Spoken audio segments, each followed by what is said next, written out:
¿Qué tal? ¿Cómo están, amigos de la Sociedad de Ciencias Forenses en Baja California? A quien le agradecemos, por supuesto, la oportunidad de que nos haya invitado como moderadores de lujo. Y digo de lujo porque precisamente hoy tenemos un invitado distinguido, amigo, muy profesional en su trabajo, por supuesto. Nos ha tocado ver su crecimiento profesional, siempre en estricto apego a la ética, al profesionalismo y por supuesto cosas que nos llevaron en el mismo camino fue precisamente esta parte de promover el conocimiento de las ciencias forenses en todo el país. Hoy se encuentra con nosotros nuestro amigo, el maestro José Luis Prieto. José Luis, gracias. Hombre, gracias, Alfredo. Bienvenido, José Luis. Encantado de estar aquí en este foro y con toda tu gente de la Sociedad de Ciencias Forenses, de la cual soy fan y miembro también, obviamente. Así es. Y contento y pues listo para tener esta plática que amablemente me has invitado y contento de compartir información. Acuérdate que por ahí tienes una delegación en Chihuahua.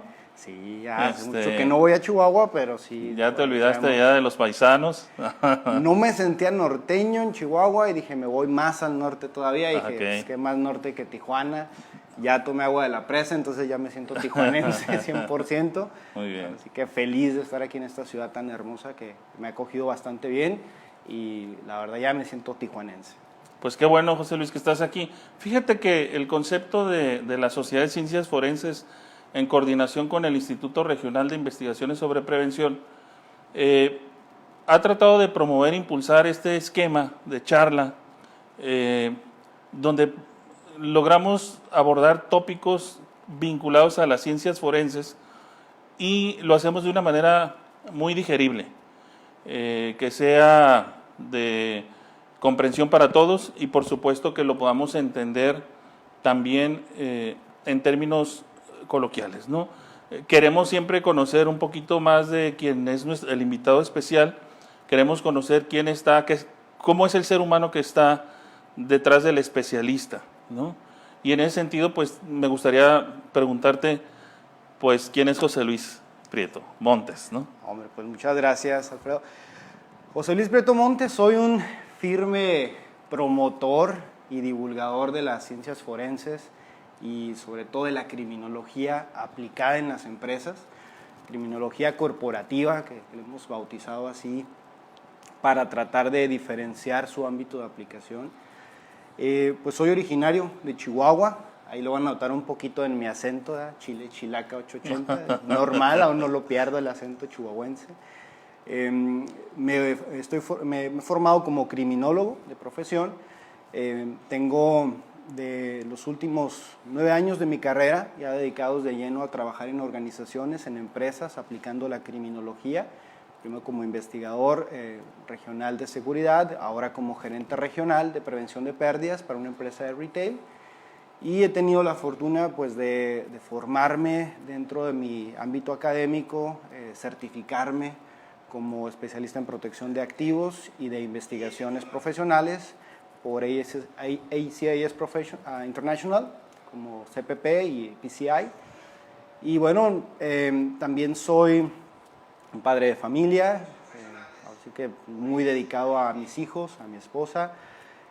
Y uno de mis principales hobbies es difundir la criminología a través de mi podcast, un podcast orientado a compartir con la gente pues, las ideas, teorías, entrevistas, todo lo que pueda ayudarle a los demás a poner sus carreras en movimiento.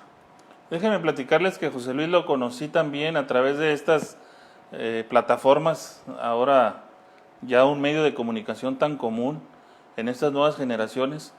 Por ahí lo conocí en las cuentas de Twitter. Sí. Habíamos armado una logia criminológica, ¿no? Que así le llamaban, ¿no? Hace como 10 años. Hace como 10 años, ¿sí? Sí. Ahí estaba algunas amigas de Argentina. María Laura Quiñones Urquiza. También. Un fuerte saludo, era la gurú y la sensei de la logia criminológica. Así es. Sí. Y había amigos también de España, amigos y amigas de España, lo recordarás.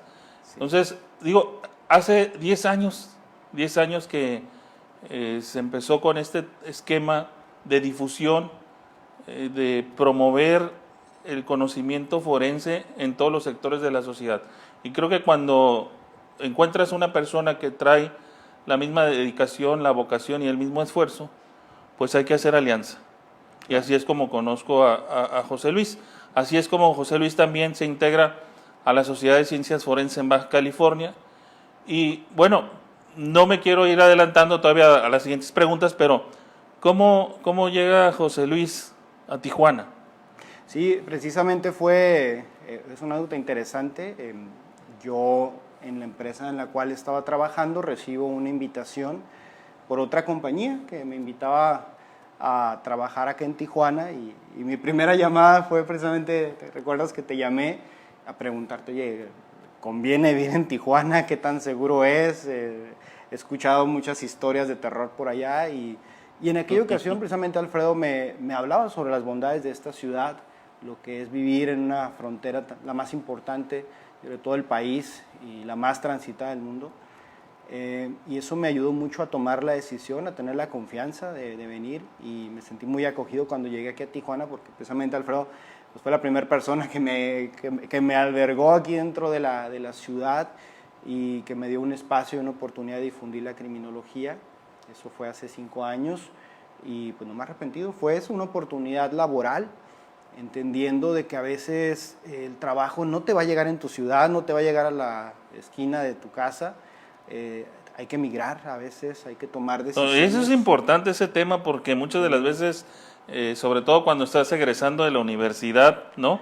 Aquellos que logran concluir una carrera profesional, Sí. pues ya terminamos, seguramente me van a tocar en la puerta de mi casa y me van a invitar a trabajar, ¿no? Sí, es muy difícil y se topa uno con la realidad, una pared de cristal muy firme y dolorosa, esa realidad de cuando uno egresa. A mí me pasó, yo creí que lo sabía todo, creí que simplemente con llegar a una empresa y decirles, miren, soy criminólogo, me van a decir, pásele, aquí puede hacer lo que usted quiera. Y no, realmente no es así. Y no sabe uno todo, hay muchas cosas que ocurren dentro de una organización que no lo aprendemos en la formación profesional y las oportunidades, como bien lo mencionas, pues no siempre están en la ciudad donde nos toca vivir, porque si hay espacio, o sea, si hay trabajo para los criminólogos dentro de las empresas, pero una empresa no contrata 20 criminólogos, contrata a 1 o a 2 a lo mucho. Como no contratan a 20 abogados, no contratan a 20 psicólogos, o sea, una empresa busca rentabilidad. Al fin de cuentas, cuida su nómina y obviamente las posiciones como las que nosotros desempeñamos, pues una nómina costosa y tratan de mantener un cierto número que pueda ser rentable y redituable. Y esa es la parte difícil, que si te das cuenta que contratan a uno, ser ese uno, convertirte en ese uno, no es sencillo. Claro. Que tienes que competir contra todos tus compañeros, contra el resto de los egresados, contra gente que ya está en el campo y compites por tus habilidades académicas, tus capacidades o habilidades blandas, desde el liderazgo, toma de decisiones, pero también por la capacidad de asumir nuevos retos y desafíos. Fíjate que Jesús Contreras te manda felicitación. Rey Bojorquez dice que es muy interesante el podcast, es uno de tus seguidores por ahí. Un gran amigo de allá de San Luis Río Colorado. César Winchester, enhorabuena, Sensei, te saluda. Igual. Claro, César, excelente músico también. Pues hay bastantes seguidores que te están felicitando. Gracias. Y que reconocen, por supuesto, tu trabajo, como lo hemos hecho siempre aquí en la Sociedad de Ciencias Forenses en Baja California. José Luis, criminología. ¿Cómo nace esa idea, esa vocación, ese interés de estudiarla? Mira, desde niño a mí me apasionó mucho el tema de la investigación. Mi papá me llevaba unos libritos que a lo mejor los recordarás ya que traemos un poquito más de edad. Eran unos libritos sobre... De millaje. Recorridos, nos corrieron sin aceite. Eran unas pequeñas historietas sobre ilustradas de Sherlock Holmes. Ajá. A mí me gustaba mucho leerlas y me acuerdo que me pregunté, papá, ¿qué quieres ser de grande? Yo quiero ser como Sherlock Holmes. Esa era mi idea de niño. Solo tenía 9 años, 10 años. Y me acuerdo cuando tenía 11 años, me llevó un periódico y me dice, mira, y decía, Alfonso Quirós Cuarón, el Sherlock Holmes mexicano. Yo en ese entonces vivía en Parral, Chihuahua.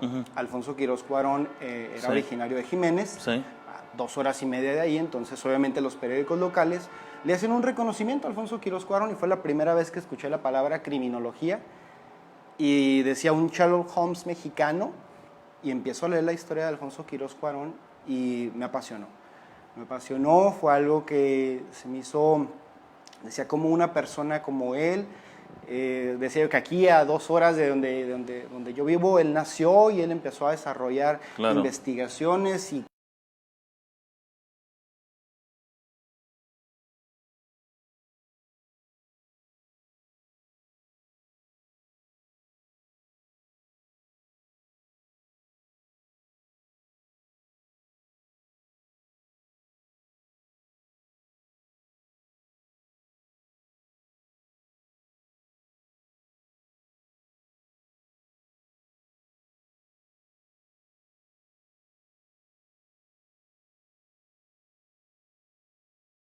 en un hospital en el área de terapia intensiva. Así que por eso ya es raro que me estrese. El estrés que amé y todavía amo mucho mi profesión de enfermería.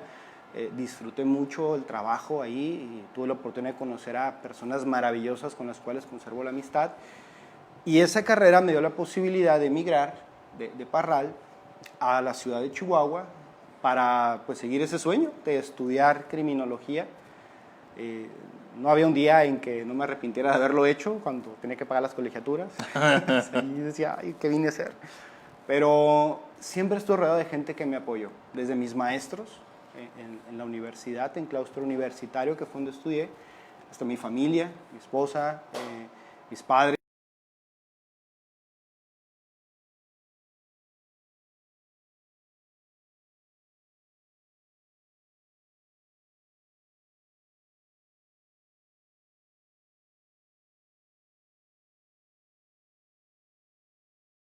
Muchas veces, pero hubo personas que me decían, no renuncies, ya empezaste y dale, y por ellos fue que pues seguí intentándolo y esforzándome hasta terminar mi carrera. Yo creo que esa es la parte importante que se debe destacar en las historias, sobre todo cuando hay historias de éxito, porque plantear toda la parte, todo ese contexto platónico, toda esta parte de color de rosa y demás, y que no menciones el sacrificio, el esfuerzo y la dedicación, muchas de las veces la gente piensa que va a estar fácil, ¿no? Que va a estar fácil. Entonces, eso es importante que lo hayas mencionado. Yo creo también, José Luis, que debemos de destacar una cosa que es muy importante en toda esta dedicación y este esfuerzo, y que tú lo mencionas.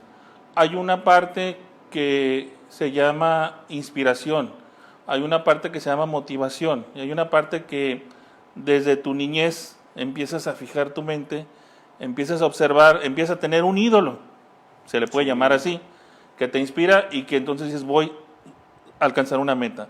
¿Qué es lo que pasa en la actualidad? En la actualidad se carece mucho de estos ídolos, se carece mucho, hay falsos espejismos, tú como criminólogo lo sabes. ¿Qué quieres ser de grande? Pues algunos decían policía, otros bomberos. El Chapo. Ahora quieren ser sicarios, ahora quieren andar... El señor de los cielos. Andar con el pariente y la familia y la gente, y hay puros lenguajes de ese tipo, ¿no? Sí. Apología del delito completamente. Entonces, me parece que hay un grave problema de descomposición social que precisamente tenemos que jalar a los criminólogos a trabajar en conjunto. ¿Cómo ves tú? Sí, totalmente. Parte de lo que llega a ocurrirnos como sociedad es precisamente esta fabricación que tenemos de una falsa expectativa de vida, de que creemos que la gente que está en el crimen organizado, todo es sencillo, todo es simple, pero tiene un contexto. Para el crimen organizado es tan fácil reclutar porque realmente les ofrece una expectativa mala, negativa, pero una expectativa de crecimiento y de que creen en ellos. Claro. Eso es algo que tenemos como criminólogos que analizar. Es decir, en el crimen organizado, la expectativa de alguien que entra, a lo mejor como halcón, es que puede crecer. Entonces, si le echas ganas, puedes crecer. Y a lo mejor en un mes vas a traer tu propia camioneta, y en un mes vas a ser sicario, y en 2 meses jefe de sicarios, y en 3 meses jefe de la plaza. O sea, les dan oportunidades de crecimiento y creen en ellos. Claro. Y generalmente creen en personas que el resto de la sociedad lo rechazó. Esa es la clave y es hacia lo que tenemos que apostarle mucho como criminólogos, en creer en la gente, pero de manera positiva. Porque cuando muchos criminólogos, criminólogas que me escuchan, que han estado dentro de centros penitenciarios y escuchan esas historias, gran parte que entra al crimen organizado es porque en realidad, más allá de buscar el dinero, la fama, buscaban credibilidad. Alguien que les dijera, tú entra con nosotros y aquí tú vas a triunfar y creemos en ti. Claro.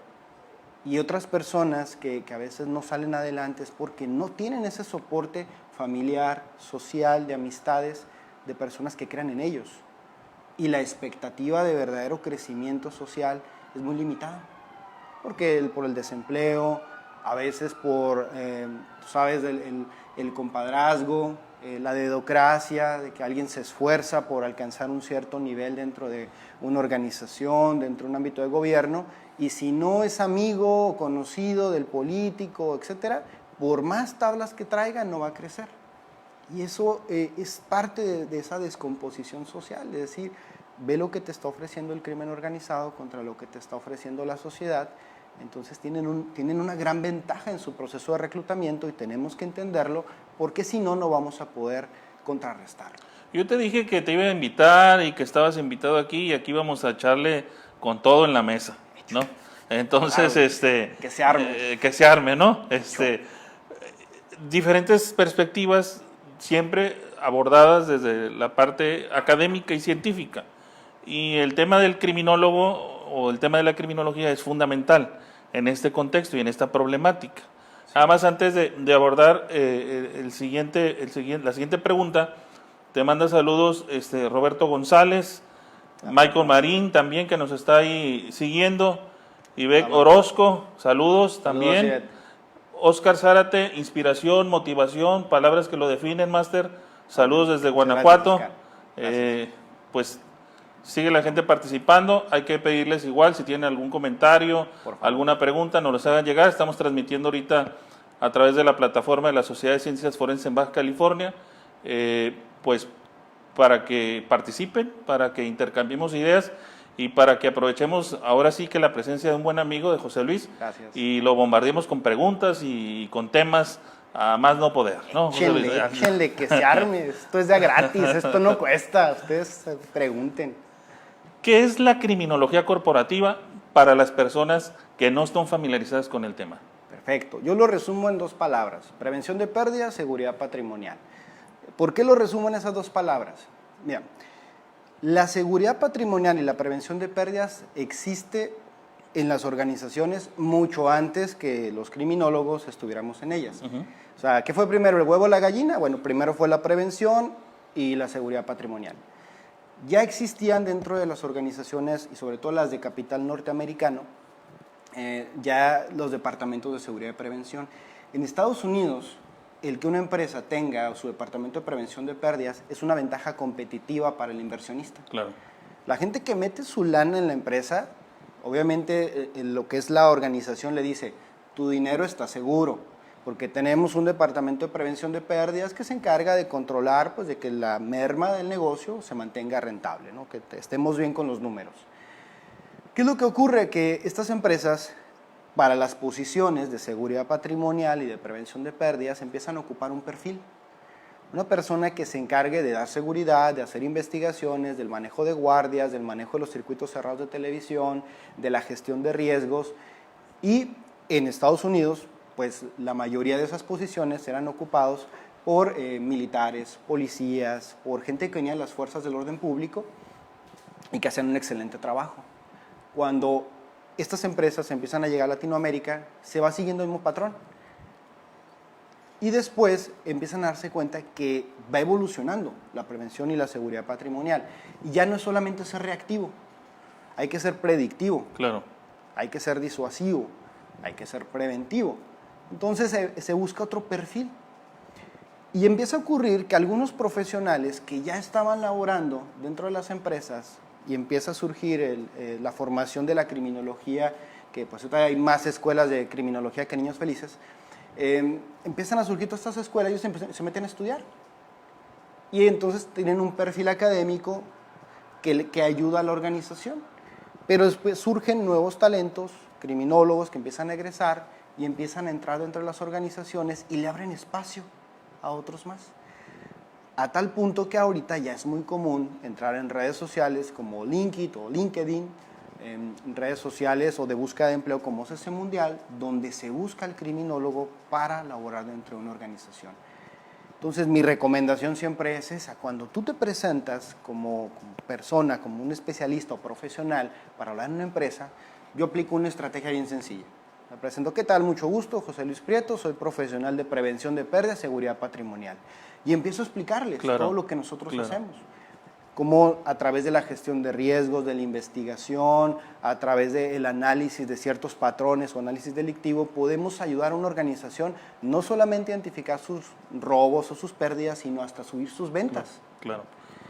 Y cuando eso les empieza a llamar la atención, me dicen: oye, qué interesante, ¿qué estudiaste?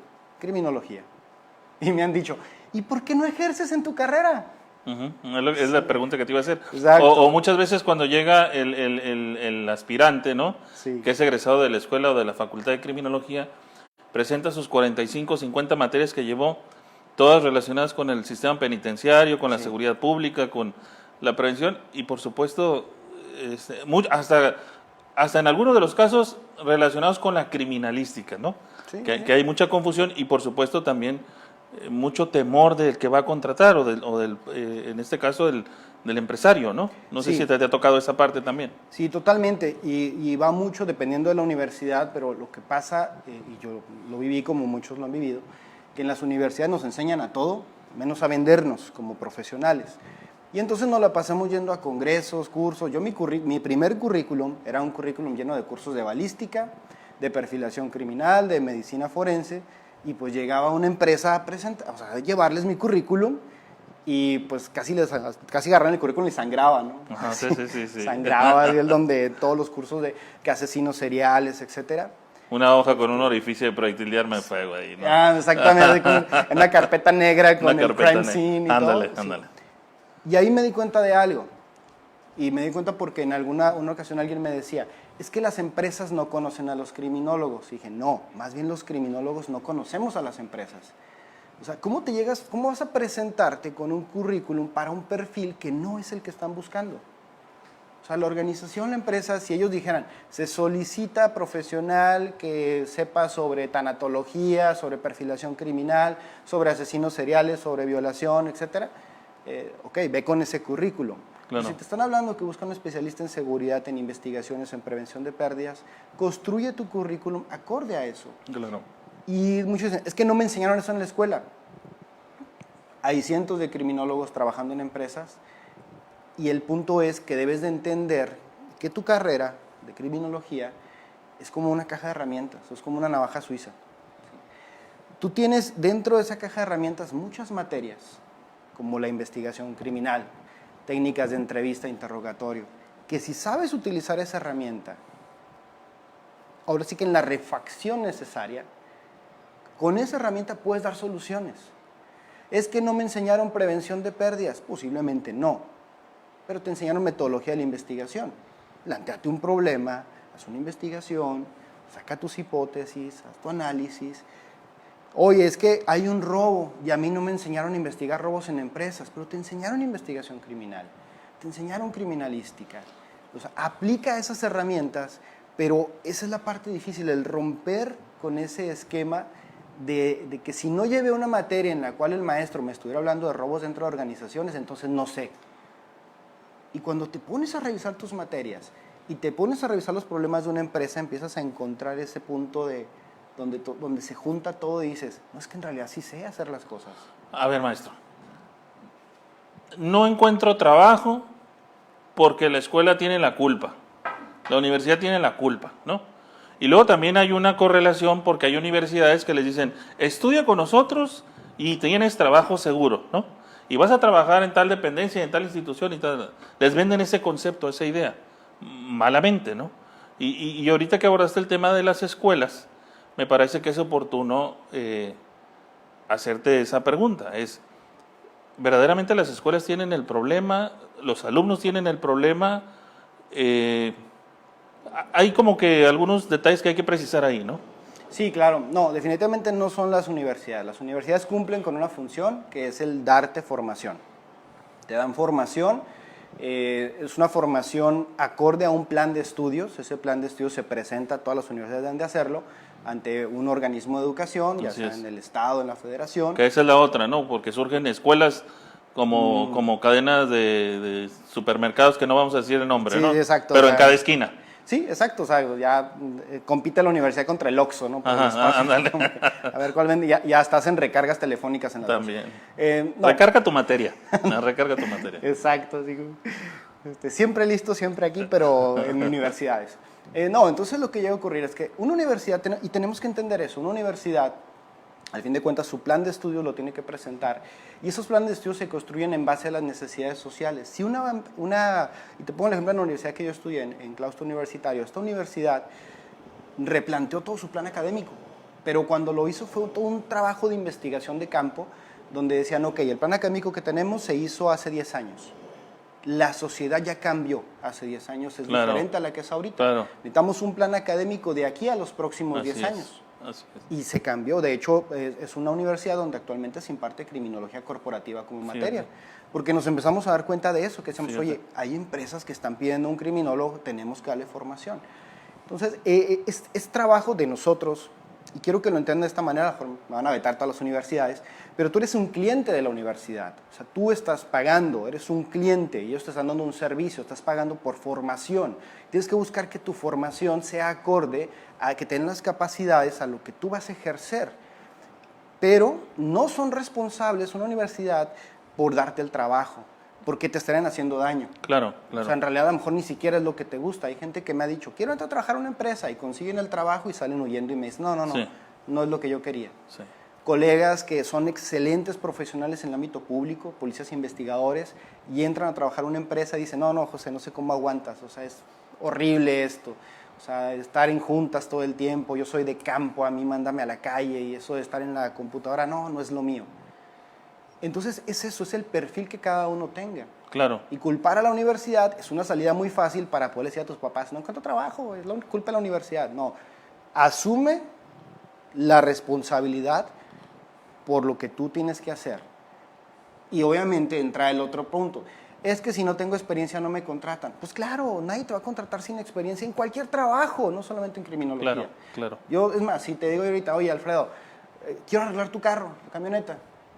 No tengo experiencia, pero tengo muchas ganas de arreglar una. ¿Me la prestas? Sí, ¿cómo no? Claro que no.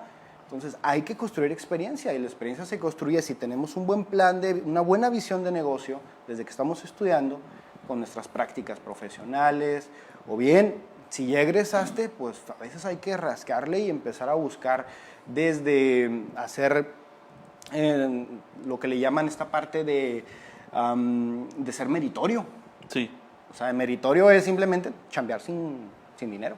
O sea, no te pagan, pero te pagan por aprender y te quedas con la experiencia, y muchos tenemos que aprender así. Fíjate que ahorita que hablabas del diseño de los planes curriculares en algunas escuelas, recuerdo una donde estaba yo participando ahí en el diseño del plan curricular, y me decía el director de esa escuela, digo, sin raspar muebles, ¿no? Ya sabes que aquí somos así. Este plan necesita tener más sangre, Alfredo.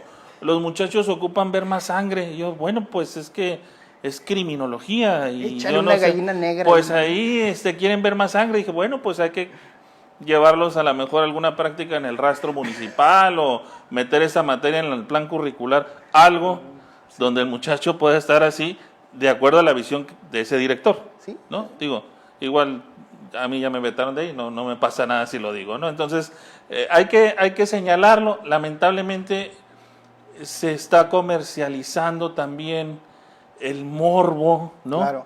El morbo, y entonces se deja atrás la parte de la esencia, de la parte de lo académico, de lo profesional, sí. Mira, hay un autor que yo lo recomiendo, siempre hablo de él y mis alumnos que han tomado cursos conmigo ya saben de quién es antes de que lo diga, y es Marcus Felson, un criminólogo de corte ambiental.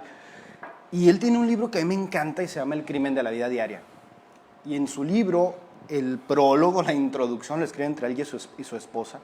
Y el prólogo es muy fuerte, porque él dice, ok, está bien que te guste investigar asesinos seriales. Está bien, alguien tiene que hacerlo, es necesario, hace falta ese profesional. Está bien que vaya a ese tipo de congresos. Está bien que te guste estar con temas de homicidio, de agresiones sexuales, ok. Pero todos, dice, ¿hasta cuándo? Así lo pone, ¿hasta cuándo le vas a poner atención al delito de la vida diaria? A tu vecino que le robaron el carro. El padre de familia que está temeroso de que algo le pueda pasar a sus hijos pequeños en la escuela. A la señora que le robaron el tanque de gas, ¿no? Exacto, dice, es el crimen de la vida diaria. Dice, ¿hasta cuándo le vas a poner atención? Y no le pones atención porque estás preocupado por ir a simposios o talleres de asesinos seriales que fueron atendidos hace, no sé, 30, 40 años. Sí. Y pues es muy fácil hablar de eso. Yo sé que me van a odiar los perfiladores, pero es muy fácil. Ah, sí, mira, te voy a hablar de Ted Bundy. Pues sí, ya lo agarraron. Y te pones a leer la historia y hay un crítico de la perfilación criminal del FBI, que es Maurice Godwin, y él dice, ok, sí, agarran a Ted Bundy después de que mató a, entre comillas, 30 mujeres. Pues si fuera bueno eso, lo hubieran agarrado de la segunda o la tercera, no después de 30. O sea, hazme favor. Y eso es a lo que yo voy. O sea, está bien estudiar eso. Hoy te van a odiar algunos amigos por ahí. Y por eso lo hago, para que le odien y échenle. Para que venga el debate, ¿no? Vivo del hater. Porque aquí la idea en esta mesa siempre y con los invitados es el debate, es la discusión. Yo coincido en muchos puntos de vista que estás mencionando y también comparto esa idea. Fíjate que estuvimos en un área de prevención del delito hace algunos años, coordinando en la función pública, y entonces lo que trataba yo era de reclutar criminólogos, precisamente, en ese enfoque del preventólogo y demás, pero resulta que a nadie le llamaba la atención. Todos querían irse sobre la perfilación. Un día me invitaron, oiga, va el maestro X a impartir esto y va a hablar sobre estos temas, ¿no? Dije, bueno, pues yo puedo asistir y nomás voy a levantar la mano y voy a hacer una sola pregunta. Le voy a decir, oiga, ¿usted estuvo ahí? ¿Usted trabajó en el estudio, en el análisis, en el diagnóstico? ¿Participó? No tengo preguntas, me retiro y me doy la media vuelta. Y sí los hay, en México tenemos grandes perfiladores criminales que han hecho, y a veces no, obviamente por cuestiones de su misma ética y su profesionalismo, no mencionan en los casos en los que han estado. Así es. Y está muy bien. Y yo creo que merecen todo el reconocimiento del mundo, pero tristemente a veces se vende ese morbo. Exacto. De otras gentes aprovechan también, ¿no? Sí, y va a pasar, y el problema no son ellos, el problema es las personas que van, o sea, las personas que creen que eso es la criminología. Al fin de cuentas, pues ellos están tratando de vender un proyecto, un plan de trabajo, pero si tú te lo crees y tú lo compras y tú quieres dedicar tu carrera a eso, pero lo quieres hacer desde Facebook o desde el sillón sentado en tu casa, no. El mismo FBI, un libro de Roy Hazelwood, él menciona los criterios que debe tener un perfilador, al menos para el FBI. En ese entonces, él habla más o menos años 90 por ahí, y él dice que tiene que ser un agente que estuvo en la calle al menos 5 o 10 años. Dice, o sea, el perfilador tiene que haber estado en la calle. ¿Por qué? Dice, porque hay muchas cosas que no te va a dar el libro. Hay cosas que te va a dar el feeling de andando en la calle, de estar ahí pues viviendo lo que es realmente la esencia del crimen dentro de las ciudades, porque cada ciudad cambia. Claro. Así igual en una empresa, cada empresa tiene sus problemas muy sui generis que son totalmente distintos de una a otra. Hasta de una ciudad a otra o de un espacio geográfico a otro cambia. Fíjate que esta parte es medular en la discusión, porque si nosotros hiciéramos, digamos, un concurso, un proceso de selección, te quedarías con muy poca gente atendiendo la problemática social que existe en nuestro país, en la colonia, en la ciudad, en la calle, y otros tantos que se perfilaron hacia otro rubro, pero que ni siquiera es dentro de un contexto sociocultural, ¿no? De nuestro país. Y ahí es donde tenemos que tener, yo creo que también mucho cuidado, José Luis, ¿no? Sí, y es que, mira, gran parte de eso tiene que ver con la formación de los mismos institutos, centros o los mismos planes preventivos que hacen los gobiernos. Claro. Que la verdad las cosas los hacen a veces pues para brincar el sexenio, para salir en la foto, para que salga en la nota, pero no con un plan a largo plazo. Claro. O sea, hazme un plan de prevención de aquí a 2 años y le llaman plan de prevención a mandar un tigre a las escuelas a bailar y a platicar con los niños de drogas. Eso no es un plan de prevención. Así es. O sea, eso es ir a difundir posiblemente temas sobre el consumo de drogas, pero eso no es un plan de prevención. Pero ¿qué pasa? Funciona, porque me da una nota en los diarios y me puede decir al final de mi gestión que hice 45 pláticas preventivas o más, y eso me vende. La prevención, siento yo que debe de ser un órgano descentralizado, o sea, que permanezca con el gobierno, sin el gobierno y a pesar del gobierno, Claro. o sea, que tenga esos recursos para trabajar y decir, este plan de prevención tiene que permanecer, no solamente durante tu gestión, sino tenemos que darle continuidad. Ciudadanizado el tema, ¿no? Exacto, un centro ciudadano, y los hay grupos, pero pues falta mucho todavía ese apoyo y esa consolidación y se requieren manos. Se requieren manos porque a veces pues, la gente está trabajando en horas extras, tiempo extra y lo hace por amor al arte. Entonces, pues mucha gente que nos está escuchando a veces dice, es que yo sí quiero hacer cambios sociales, yo sí quiero hacer mejoras. Bueno, pues se requiere tu talento y se requieren tus manos. Desafortunadamente no siempre va a haber un beneficio económico, puede llegar en algún momento, pero la realidad es que la mayoría hacemos nuestro trabajo más por un verdadero sentimiento de amor a nuestra carrera, a nuestra profesión, que por el dinero que nos pueda representar. Claro. Fíjate que te manda saludos Eli Hernández desde San Luis Potosí. Dale, Eli. Ángeles Sánchez también te manda saludos. Y bueno, algunos otros compañeros que Gracias. se están incorporando. Hay una pregunta de ahí del público que está en este espacio, en este estudio, y dice, pregunta si es recomendable crear y generar los protocolos de seguridad internos en escuelas y en comercios.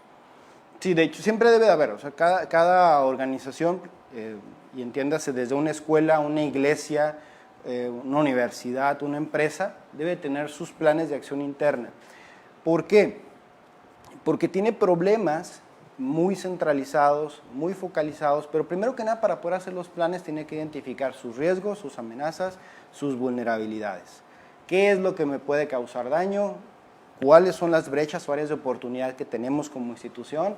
Desde, si es una escuela, desde maestros, desde los padres de familia, desde los alumnos, priorizarlos, hacer una jerarquización de mis riesgos, desde el riesgo más inminente hasta el menos probable, y en base a eso empezar a construir planes de actuación. ¿Qué es lo que ha ocurrido en algunas ciudades en donde no estábamos preparados para eso? Pues desde los casos de tiroteos dentro de escuelas, Sí. Donde la gente no sabía qué hacer, no sabía cómo huir, defenderse, esconderse, o sea, no hay un protocolo, hasta casos, por ejemplo, de bullying, de ciberacoso, y la parte difícil es de que tocar estos temas, a veces la gente lo ve como, ay, es que eso es excesivo. Hay una frase que dice, la seguridad es excesiva hasta que no es suficiente. O sea, oye, como que estás exagerando, ¿no? Y cuando pasa el problema, oye, hubieras hecho más. Entonces, el profesional de la seguridad como nosotros tenemos que saber vender esos proyectos y saber decirle, mira, esto es posiblemente que nunca vaya a ocurrir, pero es bueno tener el plan de acción por si se llegara a presentar. Pero estos otros incidentes pueden llegarse a presentar debido a, y presentar el análisis, la gestión que hicimos, entonces hay que estar listos. Y sí, incluso en su propia casa debemos de tener esos programas, ¿no? Algo tan simple como la palabra de seguridad en el hogar. ¿Sí? Una palabra de seguridad de cuando yo te voy a llamar y si me tienen secuestrado te voy a dar una palabra de seguridad que nada más nosotros sabemos, o sea, hasta en el hogar tenemos que tener eso. Claro. Fíjate que te manda saludos Juan Carlos Peinado Martínez. Saludos, Máster. Roy Mustang Ryuk. Éxito, Máster. Un placer aprender de usted. Y, por supuesto, Fabiola López también te manda saludos. Y aquí estamos leyendo. Fíjate que hay una parte que creo que brinqué un poco y tiene que ver con el concepto de criminología dinámica. Okay.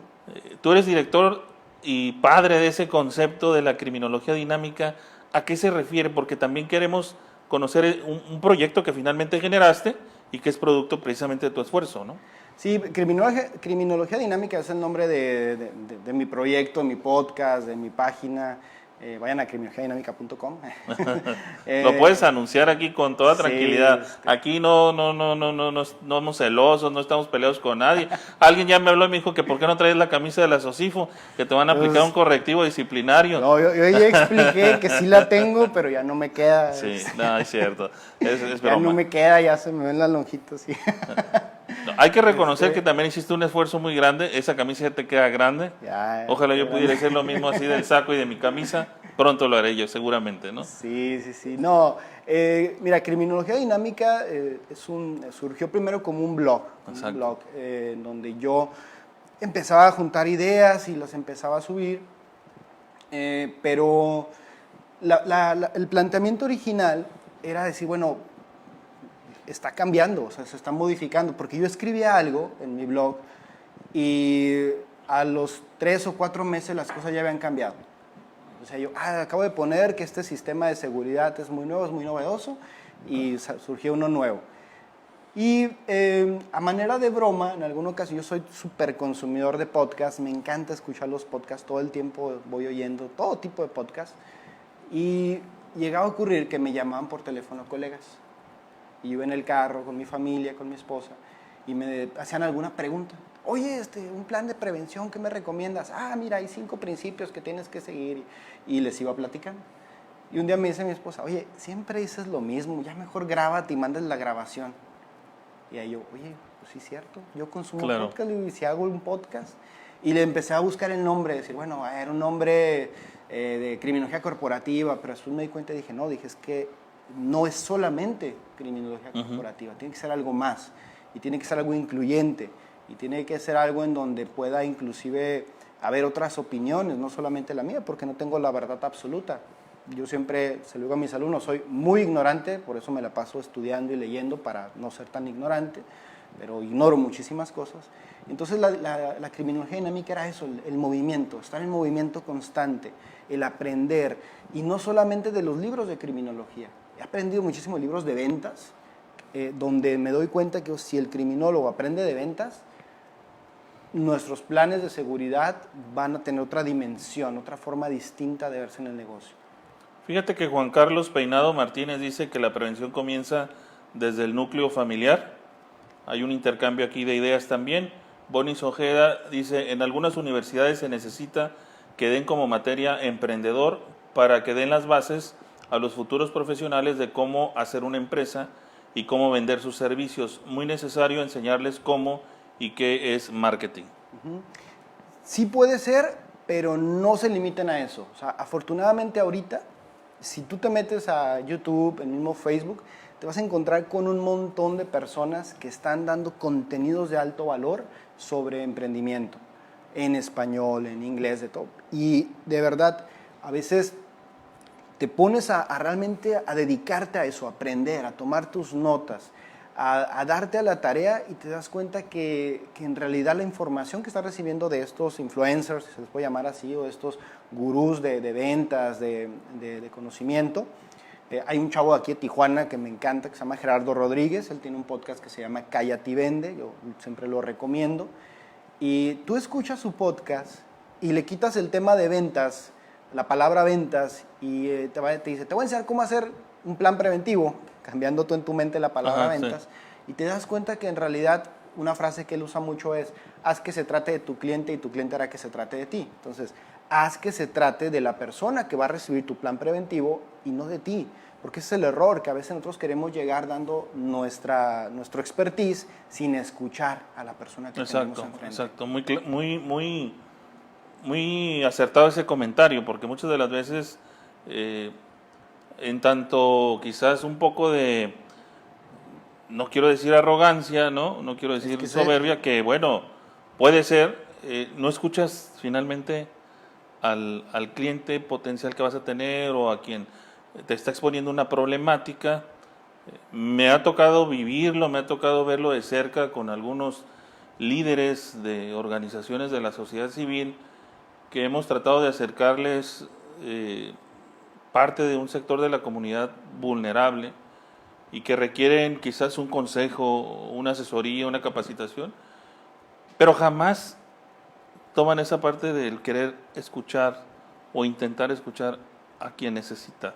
Y es que, digo, y nos vamos al ejemplo quizás más burdo y más sencillo que podamos encontrar para esto, y es la visita con el médico.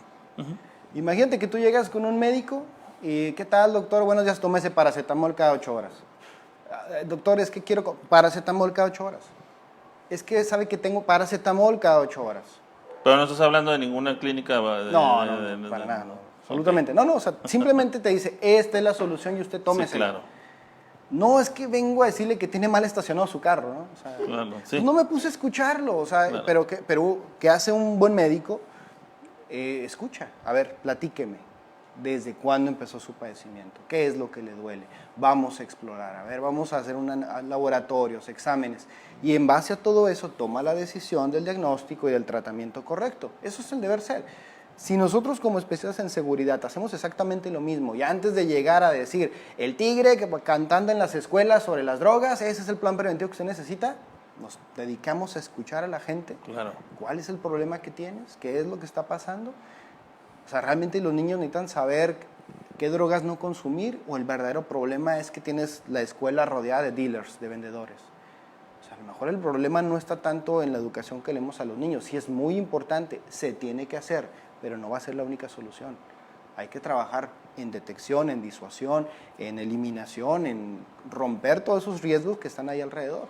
Y creer que con el tigre ahí en la escuela bailando se va a solucionar todo, pues no va a funcionar. Fíjate me van a odiar los del programa los del programa del tigre, ¿no? Sí. Desde un león. Fíjate que muchos niños ya conocen hasta los programas, ¿no? Sí. Porque las corporaciones, en muchas de las ocasiones, al no hacer un diagnóstico previo, repiten los mismos programas que dan otras corporaciones. O de otros países. O de otros países. Y finalmente los alumnos están ahí adentro del aula y dicen, ya vienen los que van a dar esta plática, ¿no? Sí. Ahora vienen los que... Y la misma plática. Los mismos chavos ya se lo saben, ya se saben este esquema, y qué decir de otros que tienen que ver con las revisiones de sus mochilas, ¿no? Entonces, creo yo que en ese sentido tienes mucha razón cuando mencionas de que se tiene que abordar la problemática y hacer ahora sí que un traje a la medida, José Luis. Sí. Un traje a la medida, porque son completamente distintos los problemas que surgen de una ciudad a otra, de una colonia a otra, ¿no? Sí, y no estamos inventando el hilo negro, es prevención situacional del delito. O sea, existe dentro de nuestros libros de criminología, así con ese concepto, prevención situacional. Marcus Felson, por ejemplo, es un gran promotor de esa área, Ronald Clark, etcétera, y ellos hablan de eso. Dices que no puedes dar soluciones generales a problemas específicos. Así es. Omar Pérez desde Chihuahua te saluda, Máster. Michael Marín dice que la prevención es a largo plazo, utilizando la infraestructura social, tal como se tenga conciencia humana en este cambio y evaluación a través de las diferentes generaciones. Michael Marín, gracias por participar también. Y bueno, hay muchas propuestas aquí en esta transmisión que se está haciendo, José Luis. Espero que no de matrimonio, soy casado. No, nadie te ha escrito nada por ahí todavía. Sí. José Luis, por último, no queremos concluir esta charla. ¿Qué proyectos trae José Luis Prieto? ¿Qué proyectos trae Criminología Dinámica? Bueno, mira, el proyecto en sí de Criminología Dinámica, yo siempre digo que es un tren que no se detiene ni se va a detener, le pese a quien le pese, va a seguir andando. El podcast va a seguir creciendo. El podcast ya el día de hoy yo lo veo hasta como me emociona cuando mi hija es mi primera escucha, es la primera que escucha el podcast. Cuando sale ella es la primerita, ¿no? Tiene que ser ella, y ella me da el visto bueno si lo subo o no. Y para mí ha sido ya esa forma de decir, el día que yo no esté, quiero que quede ahí, eso ahí en el ciberespacio, ¿no? Claro. Podcast. Entonces va a seguir creciendo. El podcast, queda Criminología Dinámica, el podcast para rato. pero tiene que evolucionar también. En algún momento tiene que haber más gente, más participación, así que invito a todos los que quieran integrarse a este proyecto de hacerlo. También parte de lo que estamos trabajando un proyecto de formación. Hace poquito acabamos de concluir un diplomado en criminología corporativa y vamos a empezar un nuevo diplomado en octubre sobre el diplomado se llama Diplomado en Prevención de Pérdidas y Seguridad Patrimonial, o Seguridad Patrimonial y Prevención de Pérdidas. Son aplicaciones de la criminología dentro de las empresas, pero no solamente eso, no solamente criminología, o sea, tenemos que hablar muchas otras áreas para poder hacer un plan integral de seguridad. Este proyecto, yo estoy enamorado de él y me gusta mucho porque es un proyecto que nosotros le hemos llamado un proyecto accesible de formación. Si tú te quieres formar en temas de seguridad y prevención es muy caro. Tú y yo lo hemos platicado, te he mostrado ahí cuánto sale tomar un curso, un taller, y es sumamente costoso. Es muy cara la formación. Entonces el proyecto que venimos trabajando es algo más accesible. Es un proyecto en el cual queremos llevar formación de calidad, de nivel, que sea online para que precisamente le pueda llegar a todas las personas. En el curso pasado hemos tenido gente de otros países, gente de Chile, gente de España, gente de Argentina, de Brasil, y ha sido una gran experiencia. Entonces, eso es lo que, por lo pronto, eso es lo que sigue, el trabajar mucho con la formación. Ya viene también por allá, estamos preparando un libro, ya próximo a salir. No me gusta mucho la idea, por lo mismo me gusta el dinamismo, entonces para mí el podcast es mi libro vivo y cada semana se actualiza un capítulo, pero hay que hacer también algo en impreso. Y vaya, parte de lo que sigue es dar mucho mentoring, o sea, dejar personas que puedan seguir con este proyecto, porque en algún momento la verdad yo muchas veces he querido decir ya voy a dejar este proyecto, tiene que tomarlo alguien más. Y estoy en esa búsqueda de tener gente con la cual podamos dejarle y cederle el seguimiento. Hay muchos jóvenes con talento, lo que buscamos es que nuestra carrera sea más reconocida en el ámbito empresarial, que ya lo es, pero más, y no solamente que nos vean como el policía interno, quizás que algunas organizaciones pueden tener esa idea, sino como el socio estratégico de negocio. Es hacia lo que le estamos apostando ahorita a poner en movimiento la criminología dentro de las organizaciones. Dos cosas, estamos por concluir. Eli Hernández, nos vemos en el diplomado máster. Bonis Ojeda pregunta qué nuevos proyectos, lo acabas ya de responder. Sí. José Luis, has estado en diferentes organizaciones. Recuerda que en el caso de la Sociedad Forense, del Instituto Regional de Investigaciones sobre Prevención, IRIS, Prevención BC, son organismos que han sido siempre incluyentes. Entonces, cuenta con ellos para generar esas alianzas estratégicas que hemos conformado desde hace 10 años, por allá con Alberto Hidalgo también, claro. que lo traemos un poquito extra. Sabemos que anda ocupado, pero que próximamente seguramente va a estar aquí. Invitar también a través de tu conducto a los compañeros de otros colegios, de otras organizaciones, para que participen, para que aprovechen la plataforma. Es un proyecto incluyente, de propuesta. Sí hacemos un poquito de debate, de discusión, sin raspar muebles, como bien lo dices, José Luis. Y bueno, el mensaje final, José Luis, para la comunidad. Pues es agradecerte a ti, Alfredo, y a todo el equipo que conforma la Sociedad de Ciencias Forenses por ese tipo de proyectos.